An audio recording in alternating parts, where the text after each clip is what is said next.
I'm Sarah Burtch with Kingstonist News, and here are your top headlines today, December 23rd, 2025.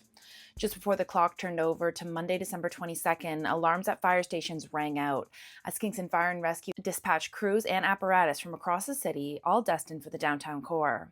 There, at around 11:45 p.m. on Sunday, December 21st, a fire had broken out in the buildings to the northwest corner of the intersection of Princess and King Streets, home to A1 Clothing and Shuroop Restaurant. In total, Kingston Fire and Rescue sent 15 vehicles to the scene. There were no injuries sustained by firefighters, nor by the residents of the apartments situated above the retail store and restaurant. What began as a small act of kindness during the height of the COVID-19 pandemic has grown into an annual community effort to support unhoused people in Kingston.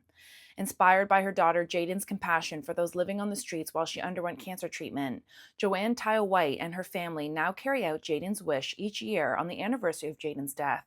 Since 2022, the family has distributed care bags containing gift cards, winter essentials, and Jaedyn's favorite chocolate to people experiencing homelessness.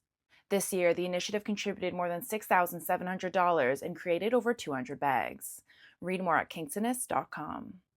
Members of the Kingston Police had just completed a call and were parked in the area of Venture Drive and Resource Road on Sunday, December 14th, when at approximately 5:23 p.m. they observed a vehicle traveling down the road at a high rate of speed, which then crashed into a snowbank and a guardrail. Officers were able to determine that the driver of the vehicle, a 52-year-old from Gananoque, was impaired. They were arrested and transported to police headquarters. The City of Kingston is hoping people in need of snow clearing can connect with volunteers who are willing and able to help throughout the Snow Angels Canada program. Snow Angels Canada is an experiment in kindness, a way for Canadians to request assistance shoveling or to find others in need of assistance. Residents can register with shoveling and snow clearing, or can become a volunteer and find neighbors who need their help.